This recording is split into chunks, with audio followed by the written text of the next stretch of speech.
Bismillahirrahmanirrahim. Assalamualaikum warahmatullahi wabarakatuh. Alhamdulillah, wassalatu wassalamu ala Rasulillah wa ala alihi wa ashabihi wa man walah. Halaqah yang ke-31 dari silsilah ilmiah pembahasan kitab Al-Aqidah Al-Wasithiyah yang ditulis oleh Syekhul Islam Ibn Taimiyah rahimahullah. Masuk pada pembahasan sifat yang lain di antara sifat-sifat Allah, yaitu sifat al-makr li a'da'ihi, yaitu sifat makar untuk musuh-musuhnya. Beliau mengatakan rahimahullah, wa qawluhu wa huwa syadidul mihal. Wa qawluhu, dan firman Allah Azza wa Jalla yang menunjukkan di antara sifat-sifat Allah adalah firman Allah, wa huwa syadidul mihal, dan dialah Allah Azza wa Jalla yang syadidul mihal, yang sangat keras mihalnya. Al-mihal artinya adalah al-mughalabah bimakrin wa kaidin, yaitu menandingi makar. Berarti maksudnya apabila di sana ada yang berusaha untuk membuat makar, menipu Allah SWT dan membuat makar kepada Allah, maka Allah SWT syadidul mihal. Allah sangat membalas makar tersebut, dan makar Allah lebih dahsyat. Ini menunjukkan bahwasanya di antara sifat Allah Azza wa Jalla adalah makar dan membuat tipu daya, tapi harus kita tambah di sini membuat makar bagi orang yang membuat makar untuk Allah, atau membalas makar orang yang berbuat makar untuk Allah. Orang yang mau menipu Allah Azza wa Jalla atau memakari Allah Subhanahu wa taala, maka Allah Subhanahu wa taala dialah yang membalas makar tersebut. Berarti ini di antara ayat yang menunjukkan bahwasanya di antara sifat Allah adalah Allah SWT memakari musuh-musuhnya, membalas makar musuh-musuhnya. Para ulama menjelaskan di sini harus kita menambah kalimat untuk musuh-musuhnya atau kepada musuh-musuhnya. Tidak cukup kita mengatakan Allah memiliki sifat makar, karena asalnya yang namanya makar ini asalnya dia adalah tidak baik, menipu, membuat makar.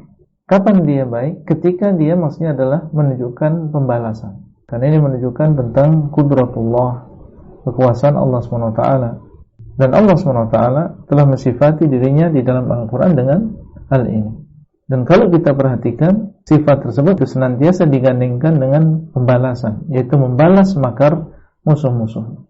Syadidul mihal, al-mihal artinya adalah al-mughalabah, artinya mengalahkan makar musuhnya. Berarti di sini ada musuh yang berbuat makar kepada Allah, kemudian Allah SWT membalasnya.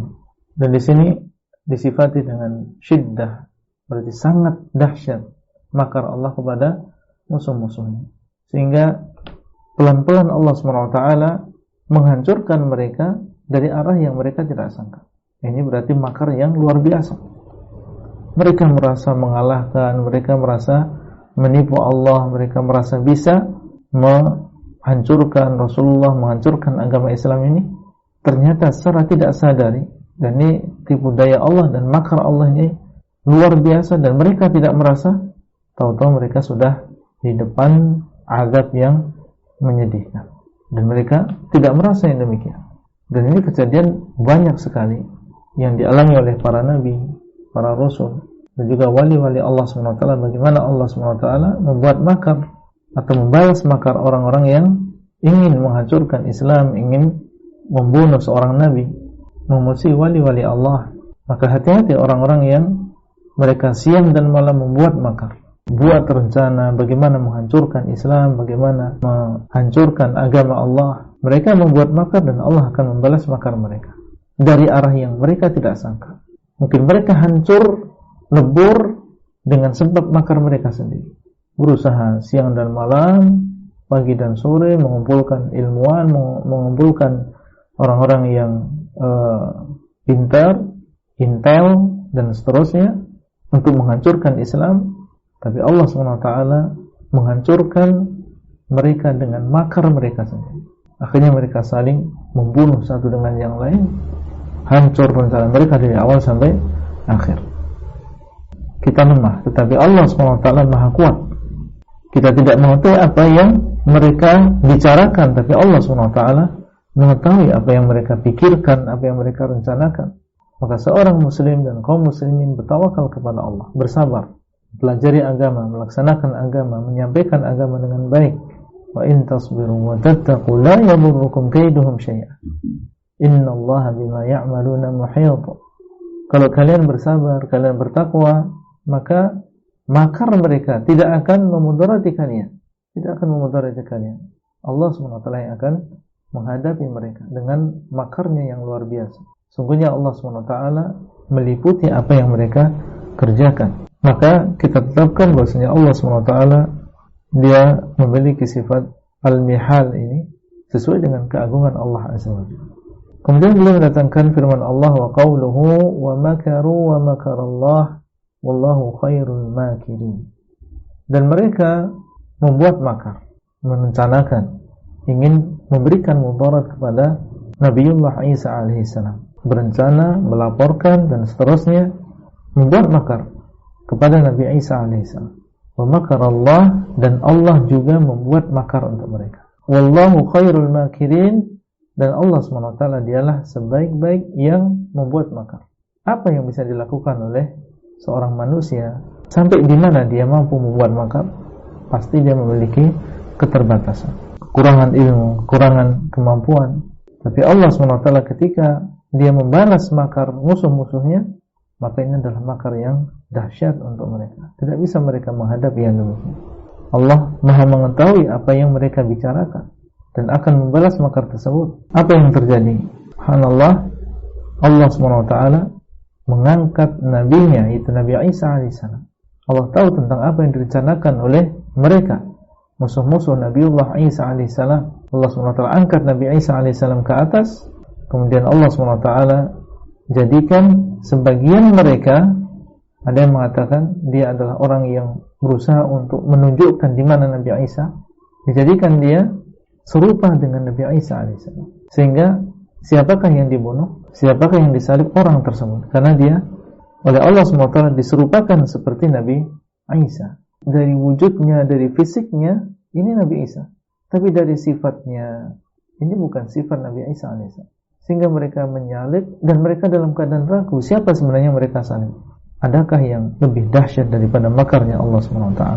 Allah selamatkan Nabi Isa alaihissalam, dan Allah ala kulli syai'in qadir menjadikan sebagian mereka justru yaitu musuhnya yang berusaha untuk menunjukkan di mana Nabi Isa supaya dia dibunuh, justru dialah yang dijadikan serupa dengan Nabi Isa alaihissalam, sehingga dialah yang dibunuh dan dialah yang disalib. Wallahu khairul makirin, dan Allah SWT dialah sebaik-baik yang membalas makar. Baik. Kemudian beliau mendatangkan firman Allah Azza wa Jalla, wa qawluhu innahum yakiduna kaida wa akidu kaida. Dan firman Allah Azza wa Jalla, sesungguhnya mereka membuat makar. Kaid ini bersama maknanya dengan makar, tipu daya.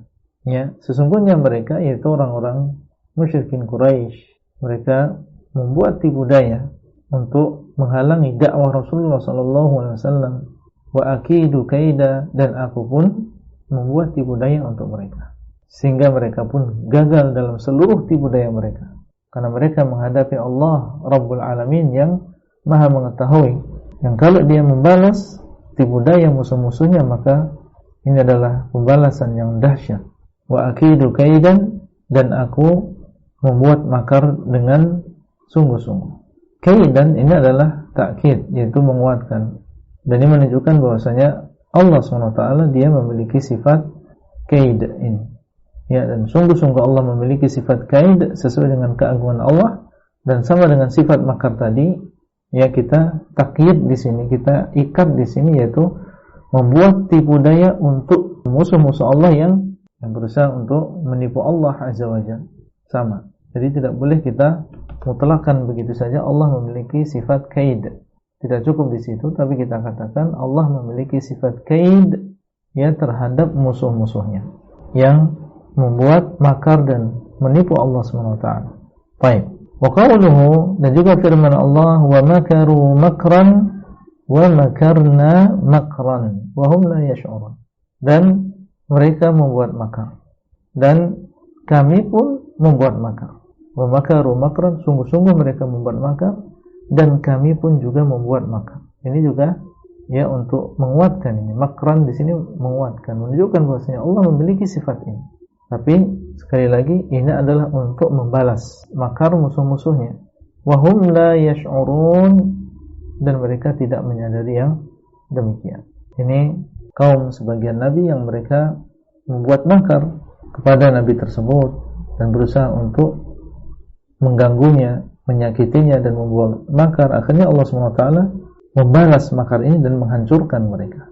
Baik, berarti di sana ada 4 ayat yang disebutkan oleh beliau di sini dari firman Allah, wa huwa syadidul mihal, sampai wa makaru makran wa makarna makran wa hum la yash'urun. Maka kita sebagai seorang muslim menetapkan sifat ini bagi Allah SWT sesuai dengan keagungannya, ya, dengan mentakyidnya, dengan mengikatnya, yaitu Allah SWT membuat makar untuk atau kepada musuh-musuhnya yang membuat makar untuk Allah SWT. Baik, sifat makar ini ada 2. Ada sifat makar yang terpuji, itu kalau membalas makar.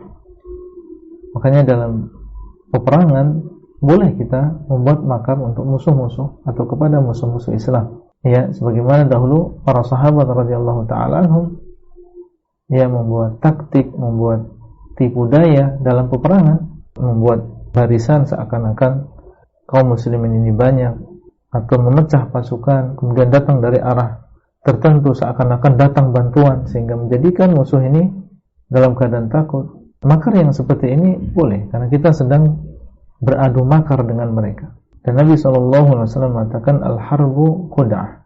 Peperangan ini adalah khud'ah, yaitu tipuan. Boleh dalam keadaan perang kita melakukan yang demikian.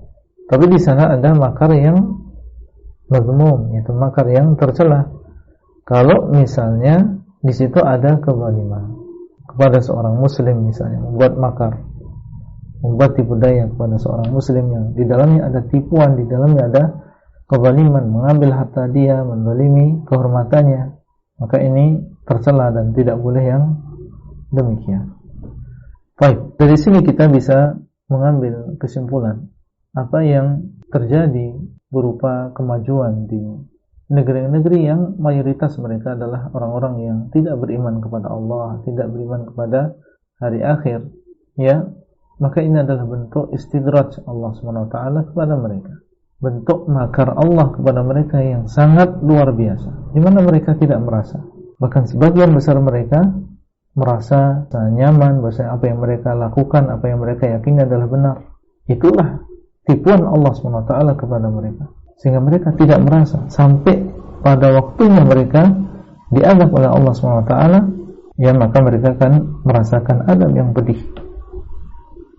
Dalam sebuah ayat Allah SWT mengatakan, walladzina kadzabu biayatina sanastadrijuhum min haitsu la ya'lamun.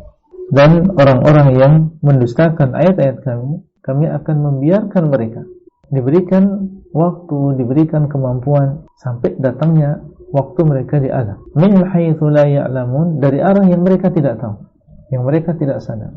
Berarti ini makar yang luar biasa. Wa umli lahum inna kaidi matin.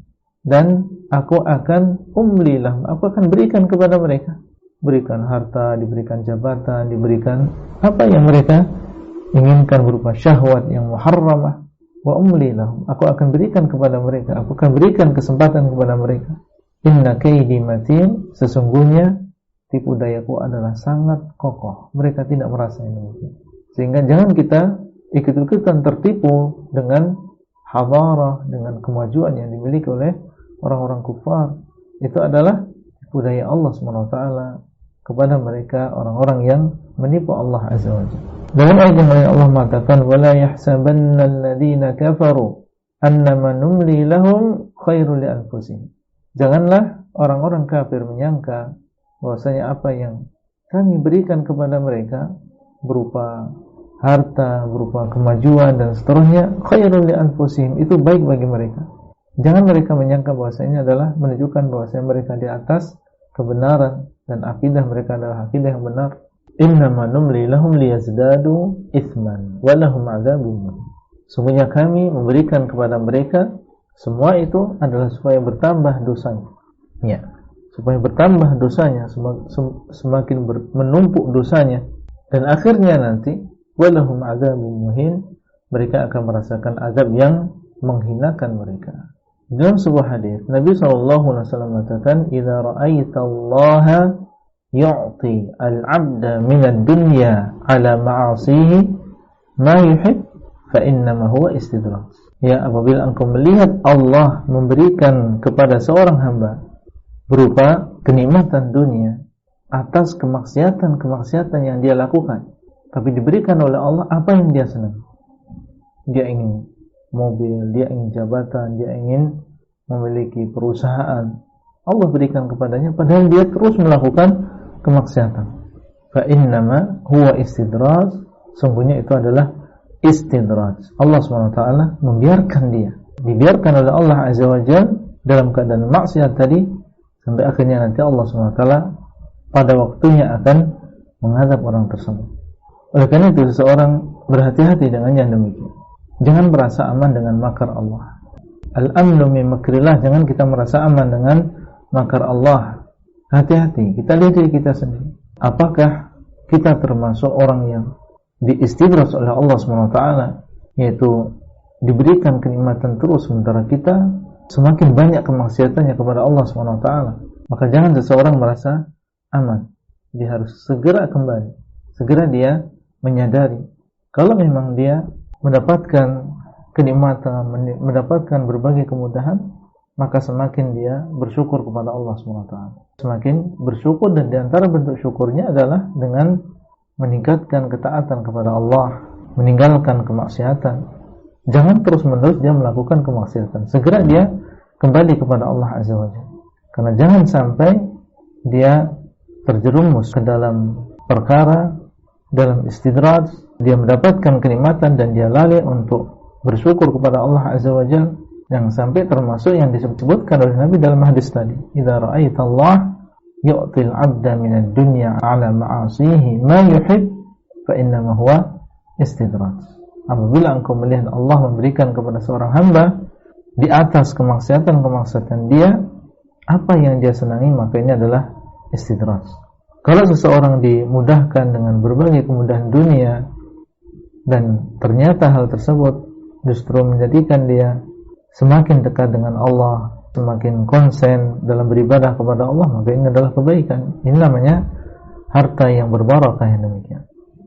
Harta yang berbarakah. Tapi kalau seseorang ya mendapatkan dunia dan semakin dia mendapatkan, semakin dia berbuat maksiat, semakin ditambah oleh Allah Azza wa Jalla, maka segera seseorang bertobat kepada Allah SWT, bertobat dari kemaksiatannya. Di sana ada sebuah ayat yang juga menggambarkan kepada kita tentang bagaimana makar Allah SWT.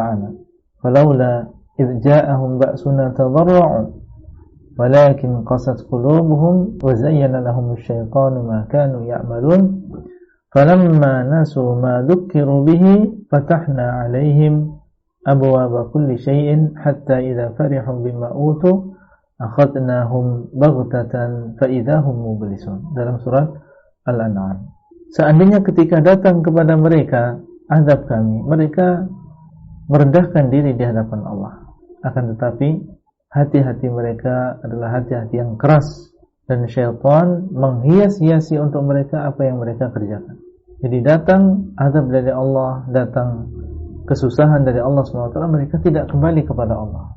Ada musibah tidak kembali kepada Allah, tapi semakin jauh dari Allah SWT dalam keadaan musibah tadi. Falamma nasu, ketika mereka lupa apa yang mereka diingatkan dengannya.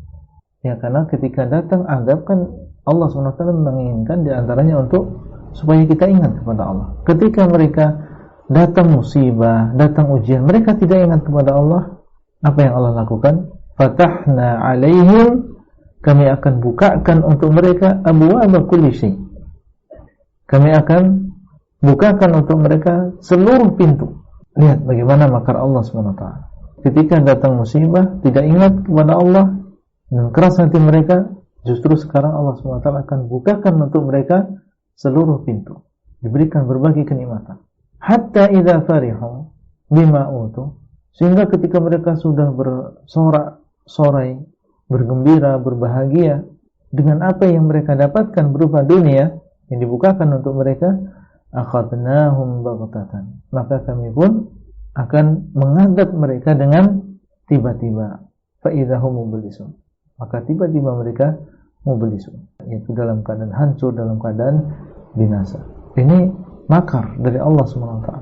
Maka hati-hati seseorang, dan kita sekarang di masa yang diuji oleh Allah SWT.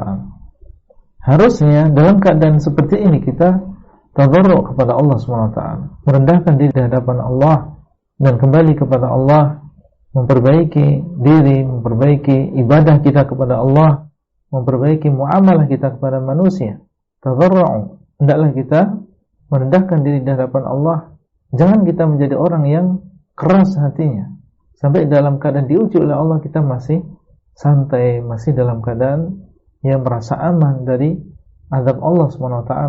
Jangan sampai setelah kita lupa, sudah diingatkan oleh Allah dengan musibah seperti ini, kemudian kita lupa, akhirnya Allah SWT membukakan pintu-pintu rezeki, dan itu adalah istidraj dari Allah SWT, sehingga ketika manusia dalam keadaan gembira, dalam keadaan terlalu bahagia dan lupa kepada Allah, akhirnya Allah SWT mendatangkan azab dan siksaan yang pedih dengan secara tiba-tiba.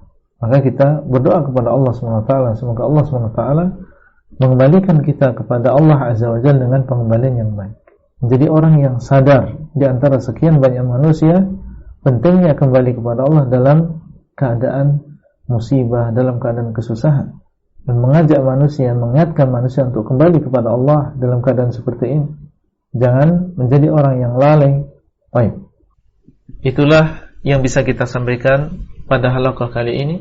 Semoga bermanfaat dan sampai bertemu kembali pada halaqah selanjutnya. Wassalamualaikum warahmatullahi wabarakatuh.